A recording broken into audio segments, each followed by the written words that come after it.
बिहार में सियासी घमासान छिड़ गया है। काफी अटकलों के बाद एनडीए गठबंधन में सीटों का बंटवारा हुआ है, लेकिन बंटवारे के बाद जिस बात का डर बीजेपी को था, आखिरकार वही हुआ। गठबंधन में शामिल दलों की नाराजगी पार्टी को भारी पड़ रही है।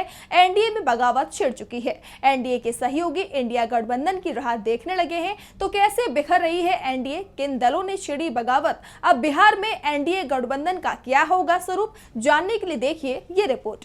बिहार में सियासी पारा हाई है। एनडीए गठबंधन में बड़ी फूट पड़ गई है। बीते दिन बिहार में एनडीए गठबंधन में सीटों के बंटवारे पर मुहर लगाई गई, जिसके तहत बीजेपी को 17, जेडीयू को 16, चिराग को 5 और मांझी कुशवाहा को एक सीट मिली और पार्टी ने पशुपति पारस को किनारे लगा दिया। उनकी पार्टी को एक भी सीट नहीं दी गई।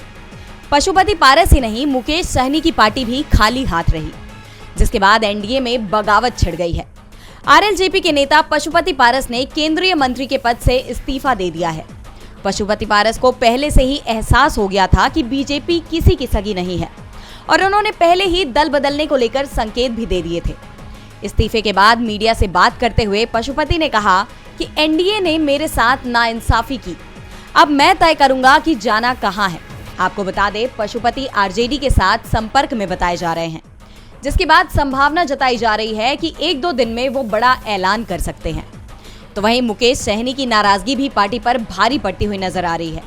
एनडीए गठबंधन में मुकेश सहनी की पार्टी वीआईपी को भी पूरी तरह से इग्नोर कर दिया गया है, जिसके चलते वो भी नाराज बताए जा रहे हैं और कयास लगाए जा रहे हैं कि सहनी जल्द ही इंडिया गठबंधन में शामिल हो सकते हैं।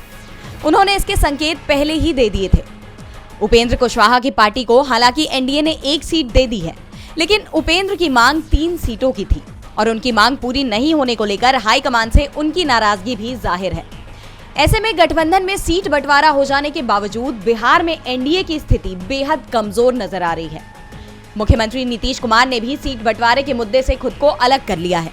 उन्होंने पूरी जिम्मेदारी बीजेपी के कंधों पर डाल दी है। ऐसे में नुकसान बीजेपी का ही होता हुआ नजर आ रहा है, जबकि दूसरी तरफ इंडिया गठबंधन और भी मजबूत होता जा रहा है। डीबी लाइव की रिपोर्ट।